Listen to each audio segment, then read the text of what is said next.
So in this video for Hatshepsut, we'll be having a look at Hatshepsut's marriage to Thutmose II, focusing particularly on how well she fulfilled that role as a queen during the time period. So that's where we're going to start with a really good little phrase that we need to learn called conventional queen consort. That's a way of saying that Hatshepsut fulfilled the expectations that she had in her role as a queen during this time period.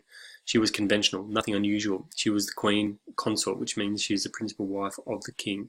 So by saying that Hatshepsut was the conventional queen consort, it means that she's not depicting herself in a way that we would expect her to one day try and assume the throne herself. There's nothing that would indicate that at all. It's as any other queen would be depicted during this time period. That's what this little phrase means, and it's a good way to describe how Hatshepsut depicts herself. And we see this in these titles here. She's called King's Daughter, which she was because Thutmose I, the previous king, was her father.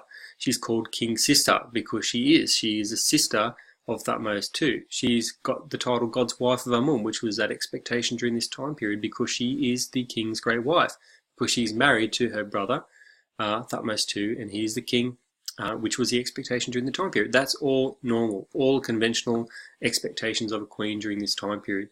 She wears the vulture headdress, as we can see in this scene here. She's standing behind Thutmose II in this scene here, which is what's expected of her as well. She also commissions for herself a queenly tomb and queenly sarcophagus. The sarcophagus we can see here wearing the vulture headdress. So all conventional, all normal, everything is as we would expect it to be during this time period. There is an unusual stela though, and that depicts Hatshepsut as a queen with her husband Thutmose II. There's nothing unusual there at all. Hatshepsut standing behind Thutmose II, and that's not unusual either. That's customary, that's expectation. That's what we would expect during this time period too. However, what we have in the scene is also Queen Ahmose, the previous queen, the queen before Hatshepsut, who is Hatshepsut's mother. She's also in the scene. And remember, Queen Ahmose isn't related at all to Thutmose II. She's not related to him at all. She's not his mother at all. He was born from a different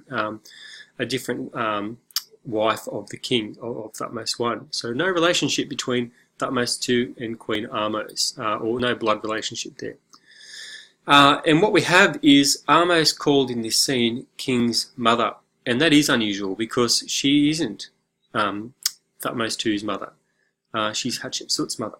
So there's a bit of an unusual scene there. She is Hatshepsut's mother, not Thutmose II's mother, which has led some historians, or has confused many historians, but it's also led some historians to think maybe this is indicating that Hatshepsut was really the power here during this time period, or was this indicating that Hatshepsut would one day become the king?